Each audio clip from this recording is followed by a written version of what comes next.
ప్రభువైన యేసుక్రీస్తు నామమున మీ అందరికీ వందనాలు శుభములు తెలియజేస్తున్నాను. అదేవిధంగా యూట్యూబ్లో చూస్తున్న మా ప్రియ సహోదరి సహోదరులను బట్టి దేవుడు మిమ్మల్ని మీ కుటుంబాలను దీవించునుగాక. ఎందుకంటే అనేక మంది ప్రజలు యూట్యూబ్లో జరుగుతున్న పరిచర్యను బట్టి, దేవుని వాక్యాలను బట్టి, ఆత్మీయమైన పాటలను బట్టి ఎంతమందో ఆదరించబడుతున్నారు. దేవుని వాక్కు, దేవుని శక్తి వారిని తాకుతుంది కనుక వారు గొప్ప విడుదలలు, గొప్ప మేలులు పొందుకుంటున్నారని సాక్ష్యములు ఎన్నో వింటున్నాం. అందుని బట్టి యూట్యూబ్లో చూస్తున్న మా ప్రియ సహోదరులను బట్టి మీ అందరికీ కూడా సంఘపక్షముగా, రాఫా రివైవల్ మినిస్ట్రీస్ పక్షముగా మీకు అందరికీ వందనాలు తెలియజేస్తున్నాను. మరి ఈ అక్టోబర్ మాసంలో మొదటి దినమున సంఘముగా కూడి ఉపవాస కూడికకు మనము సిద్ధపాటు కలిగి ఉన్నాం. ఈ ఉపవాస కూడికలో దేవుడు మన జీవితంలో ఎన్నో మేలులు చేసిన దేవుడు, ఎన్నో ఆశ్చర్య కార్యాలు, అద్భుతాలు చేసిన దేవుడు. ఎందుకంటే దేవుడు నమ్మదగిన దేవుడు, దేవుడు గొప్ప దేవుడు. తన నమ్మిన బిడ్డలను అన్యాయం చేసే దేవుడు కాదు. ఎవరైతే తను తాను తగ్గించుకుంటారో వారిని హెచ్చిస్తానన్న దేవుడు. నీ హృదయాన్ని బట్టి, నీ భక్తిని బట్టి, నువ్వు చేస్తున్న ఆ భక్తిని బట్టి దేవుడే నీకు గొప్ప మేలులు చేస్తాడు, గొప్ప మేలులు చేస్తాడు. కొద్ది నిమిషాలు బైబిల్ గ్రంథంలో నుండి మనం వాక్యాన్ని చూద్దాం. కొద్ది నిమిషాలు బైబిల్ గ్రంథంలో నుండి వాక్యాన్ని చూద్దాం. అపవాదిని ఓడించే ఉపవాసము. ఈనాటి అంశం ఏంటంటే శత్రువు లేదా అపవాదిని ఓడించే ఉపవాసము. ఉపవాసము. సమూయేలు గ్రంథము, మొదటి సమూయేలు గ్రంథము 7వ అధ్యాయము 3వ వచనం నుండి 14వ వచనం వరకు మనం ధ్యానిద్దాం. ఈ దినమున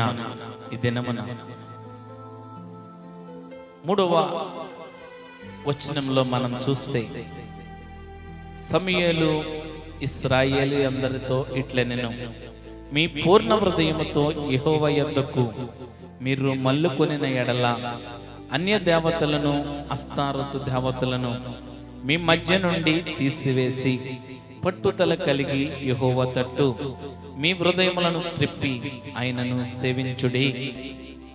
అప్పుడు ఆయన ఫిలిష్తీయుల చేతుల నుండి మిమ్మను విడిపించును. ఈ ఉపవాసం ఉండిన కారణమును బట్టి దేవుని ప్రజలు పొందిన మేలేంటి? ఆ ఇశ్రాయేలు ప్రజలు పొందిన మేలేంటి? ఉపవాసాన్ని బట్టి, ఉపవాసము ఉన్నందుకు దేవుడు వారి జీవితంలో ఏం చేశాడు? దేవుడు వారి జీవితంలో ఏమి చేశాడు? ఇక్కడ ఇశ్రాయేలీలందరి ప్రజలతో సమూయేలు మాట్లాడుతున్నాడు. మీ పూర్ణ హృదయంతో యెహోవా యొద్దకు మీరు రండి, మరలా తిరగండి, ఆ యెహోవా యొద్దకు రండి, ఆ దేవుణ్ణి సేవించండి, ఆ యెహోవా దేవుణ్ణి ఆరాధించండి అని చెబుతున్నాడు సమూయేలు. కానీ ఇశ్రాయేలు ప్రజలందరూ కూడా అన్య దేవతలను, అస్తారోతు దేవతలను ఆరాధిస్తున్నారు. ఆ అన్య దేవతలను విగ్రహారాధన చేస్తున్నారు. వారి విగ్రహారాధన చేస్తున్నారు. సమూయేలు ఏమంటున్నాడంటే, యెహోవా యొద్దకు మీరు మల్లుకొనిన ఎడల ఆయన మిమ్మల్ని విడిపించును, ఆయన మిమ్మల్ని విడిపించును. వారందరినీ కూడా యెహోవా దేవుణ్ణి సేవించండి, ఆరాధించండి అని చెప్తున్నాడు. అప్పుడు ఆయన ఫిలిష్తీయుల చేతుల నుండి మిమ్మల్ని విడిపిస్తాడు అని సమూయేలు చెప్తున్నాడు. మరి ఆ ఇశ్రాయేలీల ప్రజలందరూ సమూయేలు చెప్పిన మాటలను విని అంతటా ఇశ్రాయేలీలు బయలుదేవతలను, అస్తారతు దేవతలను తీసివేసి యెహోవాను మాత్రమే సేవించారు. ఈ ఉపవాసం ఉండిన కారణం బట్టి ప్రభువు తన బిడ్డల కొరకు చేసిన కార్యం ఏంటి? ప్రభువు తన బిడ్డల కొరకు చేసిన కార్యం ఏమిటి? మొట్టమొదటిది అదే అధ్యాయము 9వ వచనంలో మనం చూస్తే, సమూయేలు పాలు విడవని ఒక గొర్రె పిల్లను తెచ్చి యెహోవాకు సర్వాంగ బలిగా అర్పించి ఇశ్రాయేలీల పక్షమున యెహోవాను ప్రార్థన చేయగా యెహోవా అతని ప్రార్థన అంగీకరించెను. మరి సమూయేలు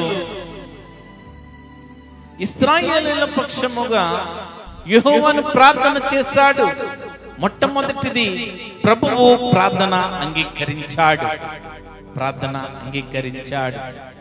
ఈ దినమున ఇశ్రాయేలీల ప్రజల కోసము సమూయేలు ఏ విధంగా అయితే ఆ యెహోవా దేవుడిని ప్రార్థన చేశాడో, దేవుడు ప్రార్థన విన్నాడో, అనేక మంది ప్రజల కోసము ఆ నశించిపోతున్న ఆత్మల పట్ల భారము కలిగి ఉండాలని, ఆ నశించిపోతున్న ప్రజలకు విడుదల కలగాలని, ఆ నశించిపోతున్న ప్రజలకు విడుదల కలగాలని దేవుడు ఆశిస్తున్నాడు. సహోదరి సహోదరులారా, విశ్వాసులమైన మనము దేవుని ఆశ ఏంటంటే, దేవుని కోరిక ఏంటంటే, ఆయన కుమారుడు యేసుక్రీస్తు ప్రభువు ఈ లోకానికి దేనికి వచ్చాడంటే, నశించిపోతున్న దాన్ని వెదకి రక్షించడానికి, నశించిన దాన్ని వెదకి రక్షించడానికి. ఎవరు నశించిపోతున్నారు? ఇశ్రాయేలీల ప్రజలలాగే, ఇశ్రాయేలీలు ఏ విధంగా అయితే దేవుని మాటను వినకుండా, దేవుని ఆజ్ఞలను గైకొనకుండా, ఏ విధంగా అయితే అన్య దేవతలను, అస్తారతు దేవతలను, ఆ విగ్రహారాధన ఏ విధంగా అయితే చేశారో, ఈనాటి ఈ లోకములో కూడా అనేక మంది ప్రజలు దేవుణ్ణి విస్మరించే ప్రజలు, యేసుక్రీస్తు ప్రభు అంటే ఎవరో తెలియని ప్రజలున్నారు. అసలు యేసుక్రీస్తు దేవుడంటే నమ్మని ప్రజలున్నారు. ఇది నేటి ఈ లోకపు తీరు. కానీ దేవుని కుమారులమైన మనము, దేవుని బిడ్డలమైన మనము, ఆ యేసుక్రీస్తు ఎవరు? ఆ యెహోవా దేవుడు తన కుమారుడు ఈ లోకానికి పంపి ఏం చేశాడు? దేవుడు లోకమునెంతో ప్రేమించాడు. ఈ విషయాన్ని అన్ని జనులకు, ఈ లోక ప్రజలకు విశ్వాసులు తెలియజేయలేకపోతున్నారు. ఈ ఉపవాస దినమున సమూయేలు ప్రవక్త ద్వారా దేవుడి మాటలు ఏంటంటే, ఉపవాసం ఉండి దేవుణ్ణి చూశారు, దేవుణ్ణి సేవించారు, దేవుణ్ణి ఆరాధించారు కనుక వారి పక్షముగా సమూయేలు ప్రార్థన చేయగా ప్రార్థన ప్రభువు అంగీకరించాడు. ప్రియ సహోదరి సహోదరులారా, మనము నశించిపోతున్న ఆత్మల కోసము, దేవునికి దూరమైన ప్రజల కోసము దేవుని తెలుసుకొని, మధ్యలో దేవుడు నా జీవితంలో ఏమీ చేయలేకపోయాడు, నేనెన్నో చేస్తాడేమో అని వచ్చాను, దేవుడు నన్ను ఎక్కడికో తీసుకెళ్తాడని వచ్చాను, కానీ దేవుడు నన్ను వదిలేశాడు.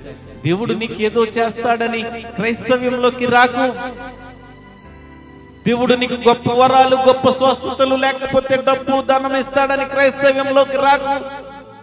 ఆ దేవుడు ఎవరంటే, ఈ లోకాన్ని సృష్టించిన దేవుడు, మానవులను సృజించిన దేవుడు. అందును బట్టి దేవుణ్ణి స్తుతించు, దేవుణ్ణి ఆరాధించు. అంతేకాని ఈ లోకంలో చేసుకున్న విగ్రహాలను, ఆ మట్టి బొమ్మలను, ఆ రాతి బొమ్మలను పూజించటం కాదు. అసలు సృష్టికర్త ఎవరు? సృష్టికర్త యెహోవా దేవుడే, నజరేయుడైన యేసుక్రీస్తు ప్రభువే.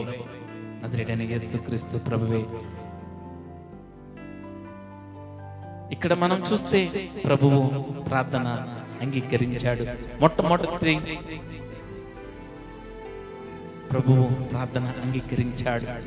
మరి ఆ ప్రజలందరూ ఆ 3వ వచనం నుంచి 14వ వచనం వరకు, ఆ మొదటి సమూయేలు గ్రంథము చూస్తే 7వ అధ్యాయం 3వ వచనం నుంచి 14వ వచనం వరకు మనం క్షుణ్ణంగా పరిచయలు చేస్తే, శత్రువు లేక అపవాదిని ఓడించే ఉపవాసం, అపవాదిని ఓడించే ఉపవాసం. మొట్టమొదటిది మరి ప్రభువు తన బిడ్డల కొరకు చేసిన కార్యం ఏంటంటే ప్రభువు ప్రార్థన అంగీకరించాడు. రెండవది అదే అధ్యాయము 7వ వచనము, 7వ అధ్యాయము 10వ వచనంలో మనం చూస్తే, చదువుతారా? థ్యాంక్ యూ జీసస్,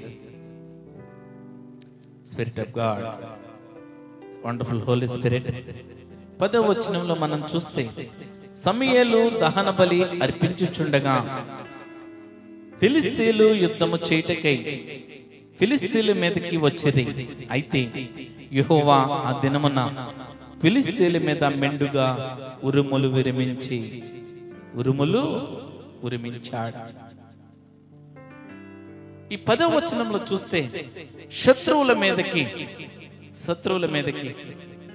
లేకపోతే ఆ ఫిలిస్తీయుల మీదకి ఉరిమించాడు. ఫిలిస్తీయులు యుద్ధం చేయడానికి వచ్చారు, ఇశ్రాయేలీయుల మీదకి వచ్చారు. అప్పుడు ఫిలిస్తీయుల మీద మెండుగా ఉరిమించాడు. రెండవది, ప్రభువు శత్రువుల మీదకి ఉరిమించాడు. దేవునికి ఇష్టముగా, దేవుని పక్షముగా ఎవరైతే విజ్ఞాపన చేస్తారో, దేవుని పక్షముగా ఎవరైతే ఉండి ప్రార్థన చేస్తారో, తన పక్షముగా ఉన్న వారికి అన్యాయం చేసే దేవుడు కాదు, తన పక్షముగా పోరాడే వారిని నిరాశపరిచే దేవుడు కాదు. ఈ లోకము కొద్ది కాలం మాత్రమే శ్రమలు. ఒకవేళ దేవుని పక్షముగా లేకపోతే దేవుని స్వార్థ పరిచర్యకు అనేక మంది ప్రజలను దేవుని వైపుకు నడిపించడానికి నువ్వు పరిచర్యలో కొన్ని శ్రమలు రావచ్చు. Thank you Jesus.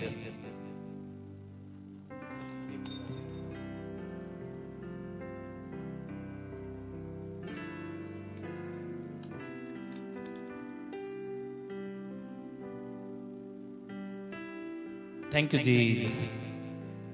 ఈ లోకంలో మనము ఎన్నో శ్రమలను, ఎన్నో ఇబ్బందులను ఎదుర్కోవచ్చేమో, కానీ దేవుని పక్షమున ఎవరైతే ఉంటారో, దేవుని చిత్తానుసారముగా ఎవరైతే నడుస్తారో, ఆయన మన మార్గాలన్నీ సరళం చేసే దేవుడు. మనము ప్రయాణించే మార్గము ఆయన ఇచ్చిన మార్గము. ఈ మార్గము గుండా, ఈ త్రోవ గుండా వెళ్ళమని దేవుడు చెప్పినప్పుడు ఆ త్రోవ గుండా వెళితే దేవుడు మార్గాలన్నీ సరళం చేసే దేవుడు. మరి ఇక్కడ ఫిలిస్తీయులు ఇశ్రాయేలీయుల మీదకి యుద్ధం చేయడానికి వచ్చారు. యుద్ధం చేయడానికి వచ్చినప్పుడు ఏం చేశాడంటే ప్రభువు వారి మీదకి ఉరుములు ఉరిపించాడు.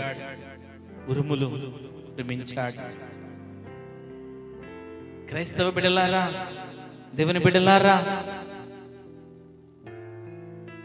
యెహోవాను ప్రార్థన చేయటం మానవద్దు.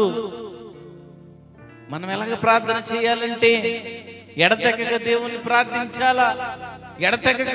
ప్రార్థించాలా, కన్నీటితో ప్రార్థించాలా. నీ కన్నీటి, నీ మూల్గులు దేవునికి వినబడాలా. నా కుమార్తె, నా కుమారుడు నా ప్రజల కోసము, అనేక మంది ప్రజలు విడిపించడం కోసము దేవుణ్ణి స్తుతిస్తున్నారు, దేవునికి విజ్ఞాపన చేస్తున్నారని దేవుడే ఆ ప్రత్యక్షతలను బట్టి ద్వారములు తెరిచే విధంగా ఉండాలి. అది ప్రార్థన. ఉపవాసము ఉండి ప్రార్థన చేయడం అంటే అది. శత్రువులు కాదు, ఎవరినైనా ఓడించే ప్రార్థన అది. నువ్వు ఎంత ఎక్కువ ప్రార్థన మీద ఆధారపడి ఉంటావో, ఎంత ఎక్కువ సమయము ప్రార్థన చేస్తావో, దేవుడే నీకు విజయాన్ని ఇచ్చే దేవుడు. ప్రార్థన మన జీవితాల్లో, ప్రణాళికల్లో లేకపోతే మన సమస్యల్లో అన్నీ కూడా దేవుడే తోడుగా ఉండే దేవుడు. నీ ప్రార్థనను బట్టి ఉపవాస కూడిక, ఉపవాసం ఉన్నప్పుడు నీ ప్రార్థనను బట్టి దేవుడు ద్వారములు తెరవాలా. నువ్వు దేనికోసమైతే, ఏ సమస్య కోసమైతే ప్రార్థన చేస్తున్నావో ఆ సమస్య నుండి విడుదల రావాలా, సమస్య నుండి విడుదల రావాలా. అంతేకాని నీ కుటుంబ అవసరాల కోసమో, లేకపోతే ధనము కోసమో, వ్యాపారం కోసమో, నీ ఆర్థిక ఇబ్బందుల కోసమో ఉపవాసం ఉండటం కాదు. అది కాదు. నువ్వు ఎప్పుడైతే ఆత్మీయ పరిపక్వతలోకి వస్తావో, ఎప్పుడైతే ఆత్మీయంగా నువ్వు ఉజ్జీవింపబడతావో, నీ కుటుంబ అవసరాల కోసం ప్రార్థన చేసే బిడ్డగా కాదు నువ్వు ఉండేది. అనేక మంది ప్రజల కోసము, అనేక ఆత్మఫలాల కోసము, ఆత్మవరాల కోసము, ఇంకా నీ ఆత్మీయ జీవితం ఉజ్జీవింపబడడానికి, అనేక మందిని ఉజ్జీవింప చేయడానికి, నశించిపోతున్న ఆత్మ పట్ల భారము కలిగి ఉపవాసం ఉండి ప్రార్థన చేయి. దేవుడు గొప్ప విడుదలిస్తాడు. ఏ ప్రజల కోసము, ఏ మనుష్యుల కోసము, నీ సహోదరుల కోసము, నీ కుటుంబాల కోసము, లేకపోతే నీ కుటుంబంలో ఇంకా మారు మనసు పొందని ఆ బిడ్డల కోసము, నీ స్నేహితులు మారు మనసు పొందని ఆ స్నేహితుల కోసము, నీ కొలీగ్స్ లో ఎవరైతే మారు మనసు పొందలేదో వారి కోసము విజ్ఞాపన చేయి. దేవుడు విడుదలిస్తాడు. ఇక్కడ ఈ ఉపవాసం ఉండి ఇశ్రాయేలీల ప్రజలు దేవుణ్ణి ఆరాధించారు, దేవుణ్ణి సేవించారు. ప్రవక్తలు, సేవకులు చెప్పిన మాటను బట్టి ఇక్కడ సమయలు ప్రవక్త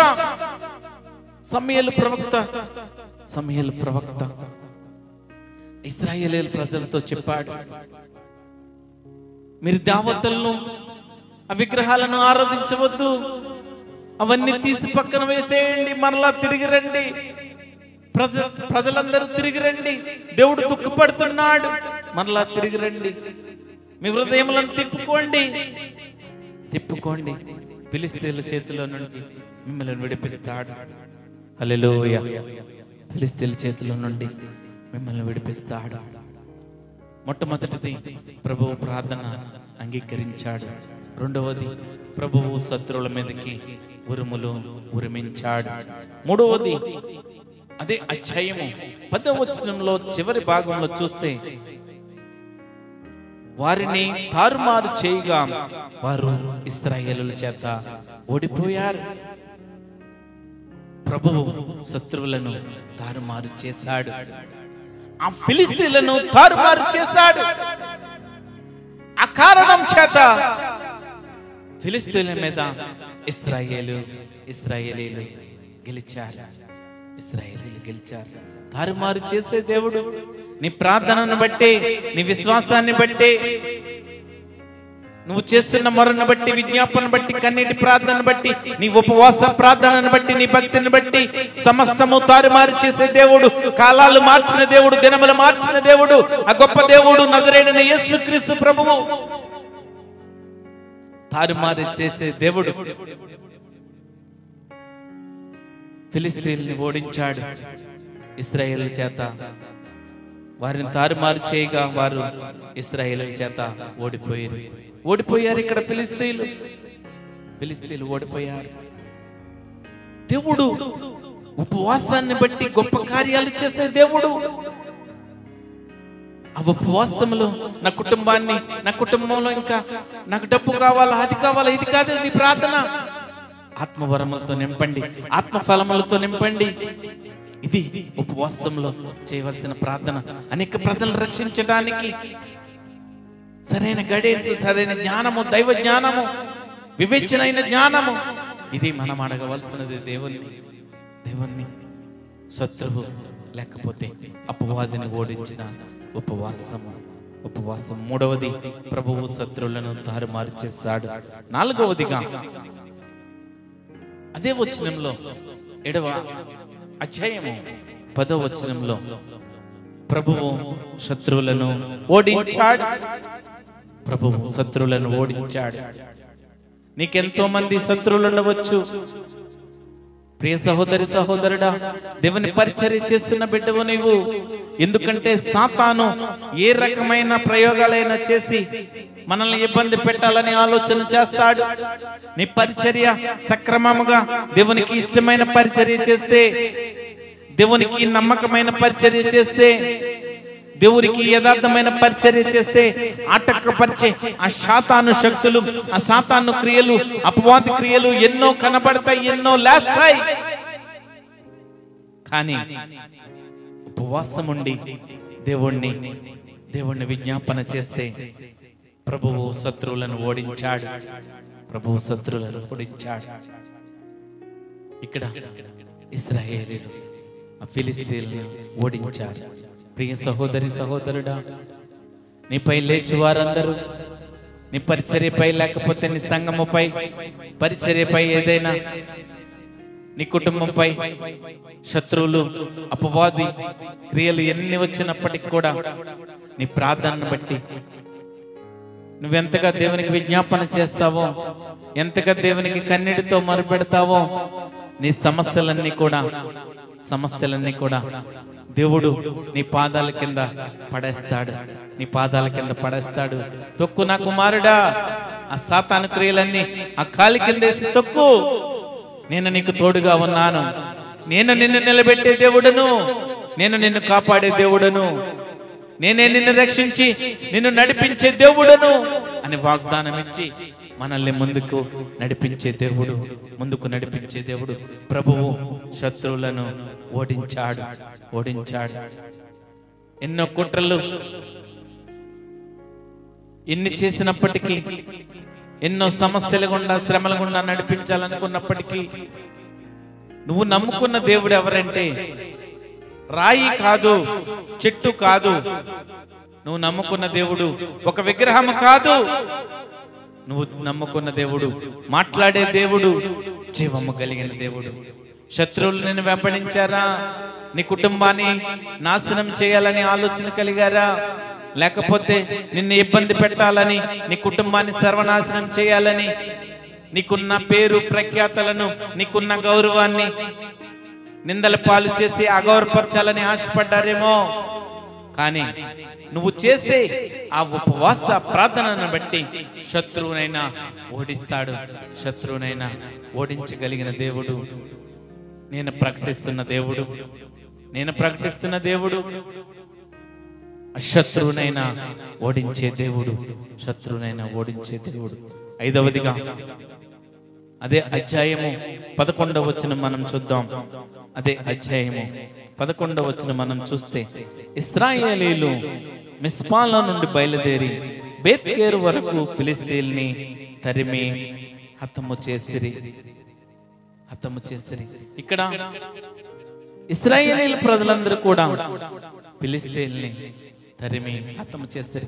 ఇవన్నీ ఎవరి ద్వారా జరిగినవంటే యెహోవా దేవుడు మాటిచ్చాడు. యెహోవా మిమ్మల్ని విడిపిస్తాడు, మీ శత్రువుల నుంచి మిమ్మల్ని కాపాడుతాడు. మీ శత్రువులకి అత్యధికంగా మీకు ఇంకా ఎక్కువ బలం ఇస్తాడు. మీ శత్రువులను ఓడింపచేసేగలిగే బలం మీకు ఇస్తాడు అని యెహోవా దేవుడే వీరిని నడిపించింది. యేసుక్రీస్తు ఆ గొప్ప దేవుడే, యెహోవా దేవుడే వీరిని నడిపించిన దేవుడు, వీరికి విడుదలిచ్చిన దేవుడు. ప్రభువు శత్రువులను తరిమి హతము అయ్యేటట్టు చేశాడు. ఆ విధంగా ఉండాలా? విజ్ఞాపన చేసావా? ప్రార్థన చేసావా?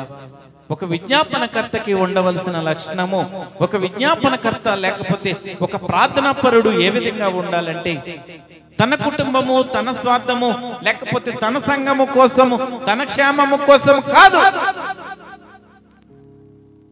తన ఎదుగుదల కోసం కాదు.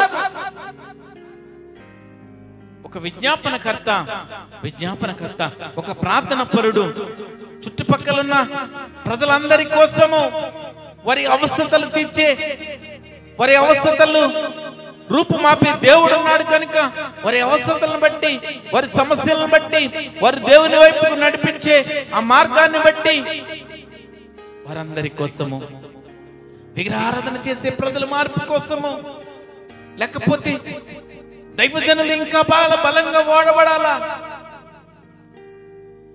సంఘము ఇంకా అభివృద్ధి చెందాలా, దేవుని రాకడకు సిద్ధపాటు కలిగి జీవించాలా, దేవుని రాకడకు అనేక మంది పెండ్లి కుమార్తెలను సిద్ధం చేయాలా. పెండ్లి కుమారుడు వచ్చినప్పుడు ఎవరైతే సిద్ధపాటు మనసు కలిగి జీవిస్తారో వారు ఎత్తుకొని పోబడతారు. సిద్ధపాటు. ఇక్కడ ప్రభువు శత్రువులను తరిమి హతమయ్యేటట్టు చేశాడు. అది ఇశ్రాయేలు ప్రజల పక్షముగా యెహోవాను సమూయేలు ప్రార్థన చేశాడు. సమూయేలు పాలు విడవని ఒక గొర్రె పిల్లను తెచ్చి యెహోవాకు సర్వాంగ బలిగా అర్పించి ఇశ్రాయేలీయుల పక్షమున యెహోవాను ప్రార్థన చేయగా యెహోవా ఆ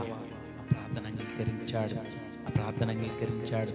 ఆరవదిగా అదే అధ్యాయము 12వ వచనంలో మనం చూస్తే, అప్పుడు సమూయేలు ఒక రాయి తీసి మిస్పాకును షేనుకును మధ్య దానిని నిలిపి ఇంతవరకు యెహోవా మనకు సహాయం చేసినని చెప్పి దానికి ఎబెనెజరు అని పేరు పెట్టెను. ఎబెనెజరు అనగా సహాయపు రాయి. ఎబెనెజరు అనగా సహాయపు రాయి, లేకపోతే సహాయం చేసే దేవుడు. మరి ఇక్కడ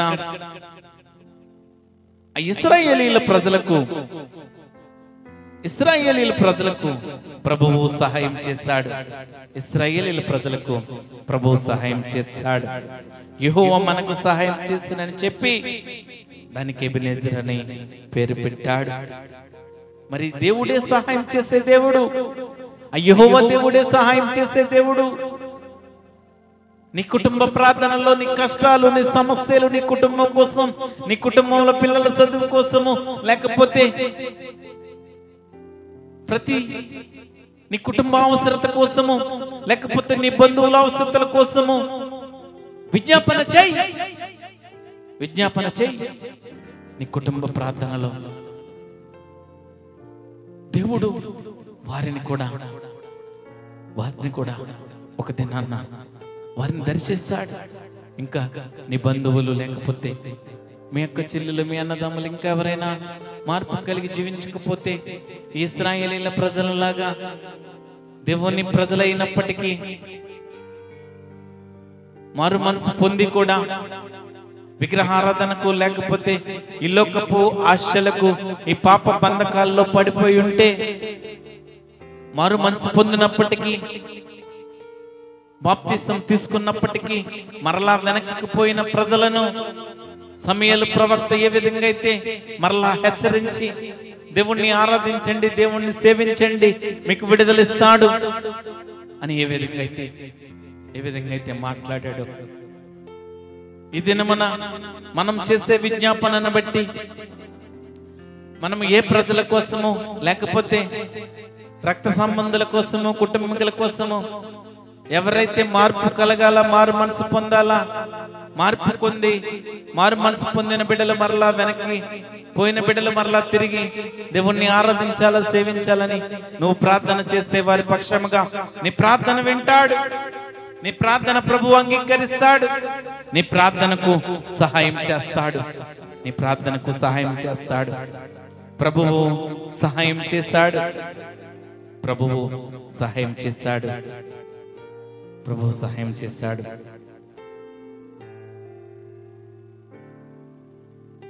ఏడవదిగా అదే అధ్యాయము 13వ వచనంలో మనం చూస్తే, ఇలాగున ఫిలిష్తీయులు అనపబడిన వారై ఇశ్రాయేలు సరిహద్దులోనికి తిరిగి రాక ఆగిపోయేరి. సమూయేలు ఉండిన దినములన్నిటిను యెహోవా హస్తము ఫిలిష్తీయులకు విరోధముగా ఉండెను. ఇంకా మరలా ఇశ్రాయేలు సరిహద్దుల్లోకి ఫిలిష్తీయులు రాలేకపోయారు, రాక ఆగిపోయింది. అక్కడ సమూయేలు ఉండిన దినములన్నిటిను యెహోవా హస్తము ఫిలిష్తీయులకు విరోధముగా ఉంది. ఇక్కడ ఆ ఇశ్రాయేలీయుల ప్రజలకు ప్రభువు హస్తము తన ప్రజలకు తోడుగా ఉండెను. ప్రభువు హస్తము తన ప్రజలకు తోడుగా ఉన్నది. ఇశ్రాయేలీల ప్రజలకు యెహోవా హస్తము తోడుగా ఉంది. తోడుగా ఉన్నందున మరలా ఒకవేళ ఫిలిష్తీయులేమన్నా దాడి చేయడానికో లేకపోతే ఏదో వెనక దెబ్బ తీయాలని, ఎందుకంటే వారి ప్రజలను హతము చేశారు కనుక మరలా ఇశ్రాయేలీల ప్రజలను ఎక్కడో దిక్కున కొంచెమైనా శత్రుత్వం ఉండి మరలా తిరిగి వచ్చి ఇశ్రాయేలీల ప్రజల మీద దాడి చేస్తారేమో. కానీ ఇశ్రాయేలీల ప్రజల పట్ల ప్రభు హస్తము తోడుగా ఉంది కనుక ఫిలిష్తీయులు రాలేకపోయారు, తిరిగి రాలేకపోయారు. అక్కడ సమూయేలు ఉన్న దినములన్నీ కూడా యెహోవా హస్తము ఇశ్రాయేలీల ప్రజలకు తోడుగా ఉంది. ఇశ్రాయేలీల ప్రజలకు తోడుగా ఉంది. ఇశ్రాయేలీల ప్రజలకు తోడుగా ఉంది. ఈ దినమున నిన్ను వెంబడించే, లేకపోతే నిన్ను నిందల గుండా శ్రమల గుండా ప్రయాణం నడిపించిన బిడ్డల పట్ల నువ్వు క్షమాగుణము కలిగి వారి కుటుంబాన్ని దేవునికి అప్పగిస్తే దేవుడు నీ జీవితంలో గొప్ప విడుదలిస్తాడు. ఎందుకంటే ప్రియ సహోదరి సహోదరుడా, నువ్వు నమ్మే దేవుడు గొప్ప దేవుడు. లోకమును ప్రేమించిన దేవుడు, తనను ఇబ్బంది పెట్టిన ప్రజలను ఇబ్బంది పెట్టిన, లేకపోతే ఎన్నో నిందలు అపహాస్యం చేసినప్పటికీ, ఎన్నో శ్రమలు పొందినప్పటికీ, ఎన్నో కొరడాలు దెబ్బలు పొందినప్పటికీ, ఎంత బాధను ఓర్చుకున్నాడో అంత బాధను కూడా ఓర్చుకుని ఆ ప్రభువైన యేసుక్రీస్తు ఒక్క మాట కూడా తిరిగి మాట్లాడని దేవుడు, అంత బాధను అంత దుఃఖాన్ని కూడా ఓర్చుకున్న ప్రభువు, చిన్న సమస్య వస్తేనే, చిన్న మాట నిన్నెవరైనా అంటేనే తట్టుకోలేని స్థితిలో ఉన్నావా సహోదరుడా, ప్రియ సహోదరి? అదా దేవుడు నీకు ఇచ్చిన మాదిరి. ఆ యేసుక్రీస్తు నిన్ను నడము అన్నది ఆ మాదిరిలోన దేవుడిచ్చిన పరిశుద్ధ గ్రంథము నీకు చెబుతున్నది. అదా దేవుని ఆజ్ఞలను, దేవుని మాటను పెడచెవున పెడుతున్నావా? పెడచెవున పెట్టకు కుమారుడా. నా సహోదరి సహోదరులారా, ఎందుకంటే దేవుడే జీవితంలో అన్ని చేసే దేవుడు. ఇక్కడ ఇశ్రాయేలీల ప్రజలకి దేవుడు మరి ఆయన ప్రార్థన అంగీకరించాడు. సమూయేలు ప్రార్థన, ఇశ్రాయేలు ప్రజల పట్ల చేసిన ప్రార్థన, దానిని బట్టి ప్రభువు శత్రువుల మీదకి ఉరుములు విరమించాడు. అంత గొప్ప దేవుడు, అంత గొప్ప దేవుడు. అదే అధ్యాయము 14వ వచనంలో మనం చూస్తే, మరియు ఫిలిష్తీయులు ఇశ్రాయేలీల యొద్ద నుండి పట్టుకొనిన పట్టణములు ఇశ్రాయేలీలకు తిరిగి వచ్చెను.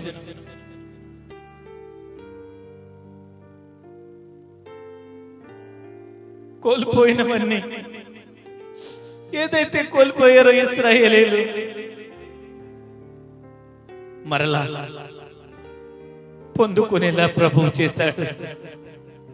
ఇశ్రాయేలీలు కోల్పోయినవన్నీ తిరిగి పొందుకునేలాగా ప్రభువు చేశాడు. నీ జీవితంలో చాలా దుఃఖంతో ఈ మాటలు చెబుతున్నాను, కన్నీటి వేదనతో, రోదనతో ఈ మాటలు చెబుతున్నాను. సహోదరి సహోదరుడా,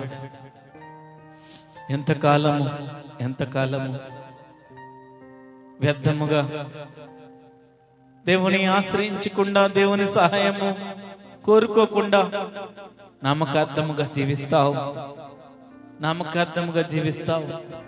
నీ కుటుంబంలో సమాధానం ఉండదు, నీ సహోదరుల మధ్య సమాధానం ఉండదు, నీ సంఘములో నీ తోటి విశ్వాసుల పట్ల సమాధానం ఉండదు,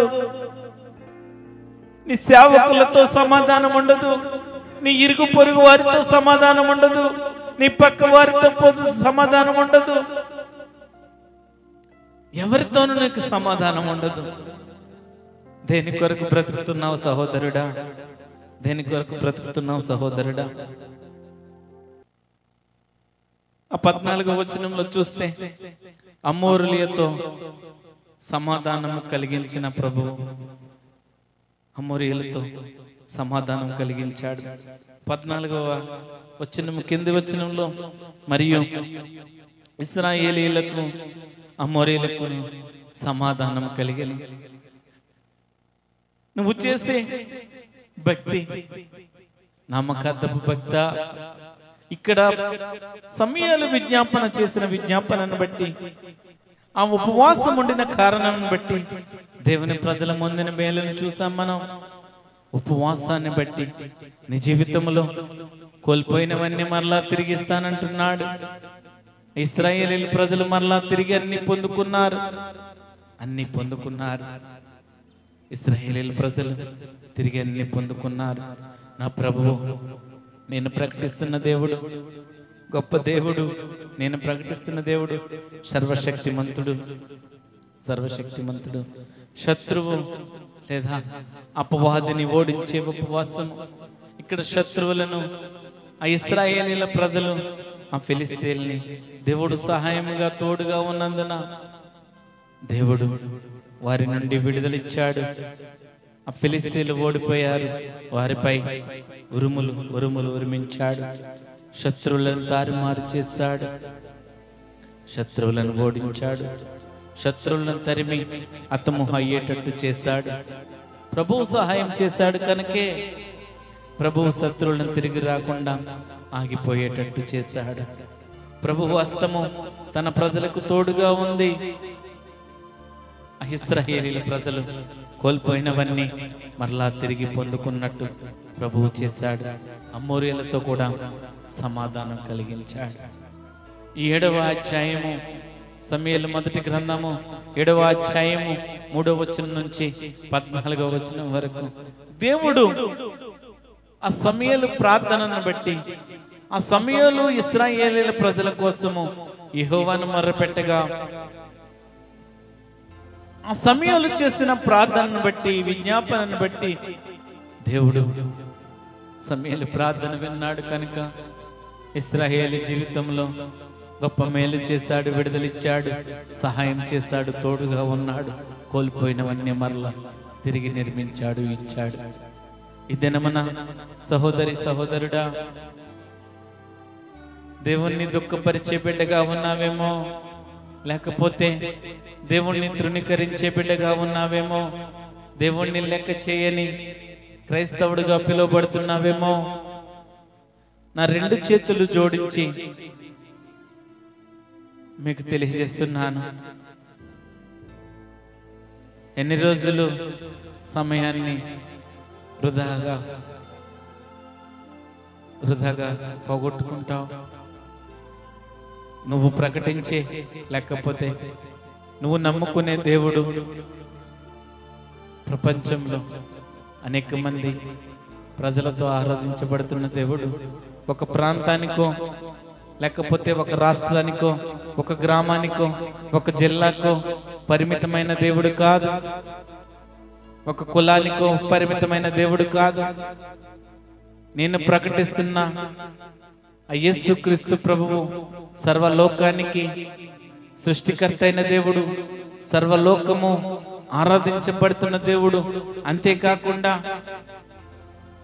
అనేక దేవదూతలతో కోటాను కోట్ల దేవదూతలతో నిత్యము ఆరాధించబడుతున్న దేవుడు.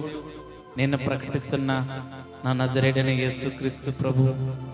ఈ ఉపవాస కూడికలో నీ ఉపవాసం ఏ విధంగా ఉండాలంటే, దేవునికి సమయాన్ని ఇవ్వి, దేవునికి సమయాన్ని ఇవ్వు. ఒక్క దినము లేకపోతే నువ్వు ఉపవాసం ఉండే ఆ సమయము దేవునికి ఇస్తే, దేవుడు ఎందుకు నీకు సహాయం చేయడు? ఒకవేళ నీకు సహాయం చేయలేదంటే నీ భక్తి సరి అయినది కాదు. నీ భక్తి సరి అయినది కాదు.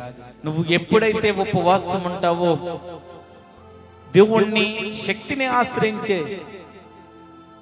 ఆ దేవుని శక్తిని ఆశ్రయించినప్పుడు దేవుడు నీకు గొప్ప విడుదలిస్తాడు. ఇశ్రాయేలీయుల ప్రజలందరికీ దేవుడు గొప్ప విడుదలిచ్చాడు, గొప్ప విడుదలిచ్చాడు. నీకు కూడా నా ప్రభువైన యేసుక్రీస్తు గొప్ప విడుదలవ్వడానికి ఆయన ఇష్టపడుతున్నాడు.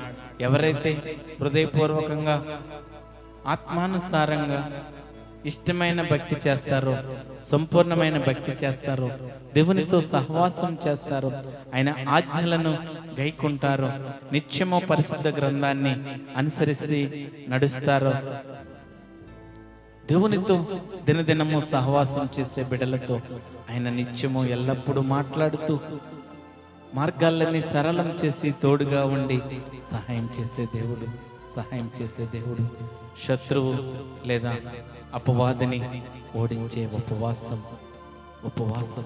ఈ ఉపవాస ప్రార్థనను బట్టి, ఉపవాసము ఉండి నువ్వు చేసే ప్రార్థనను బట్టి నీ జీవితంలో ఎంత గొప్ప కార్యమైనా, ఏదైనా లేకపోతే స్వస్థత, లేకపోతే విడుదల, ఏదైనా నా దేవుడు చేయగలడు, నా దేవుడు చేయగలడు. అలనాడు చేశాడు, అనేక అద్భుతాలు ఆశ్చర్య కార్యాలు చేశాడు. ఈనాడు కూడా సేవకుల ద్వారా, ప్రవక్తల ద్వారా ఈ దినముల్లో కూడా ఎన్నో కార్యాలు చేస్తున్నాడు. Thank you Jesus, thank you Jesus. Spirit of God, Spirit of God, wonderful Holy Spirit, wonderful Holy Spirit, wonderful Holy Spirit. తీర్మానం చేసుకో, తీర్మానం చేసుకో, తీర్మానం చేసుకో, తీర్మానం చేసుకో. నీ హృదయాన్ని ఆయనకు అర్పించు, నీ హృదయాన్ని ఆయనకు సమర్పించు. ఈ రాత్రి కాల సమయంలో మిమ్మలను, మీ కుటుంబాలను దేవుడు దర్శించబోతున్నాడు, దేవుడు దర్శించబోతున్నాడు. దేవునికి నీ హృదయంలో చోటివ్వు. గొప్ప ప్రార్థనా పరుడుగా, విజ్ఞాపనకర్తగా నిన్ను దేవుడు అనేక ప్రజల కోసం, అనేక మంది నశించిపోతున్న నరకాగ్నిలోకి పాత్రలైన బిడ్డల కోసం దేవుడు గొప్ప యోధుడులాగా నిన్ను తీర్చిదిద్దబోతున్నాడు, తీర్చిదిద్దబోతున్నాడు. ప్రార్థన చేసుకున్నామా?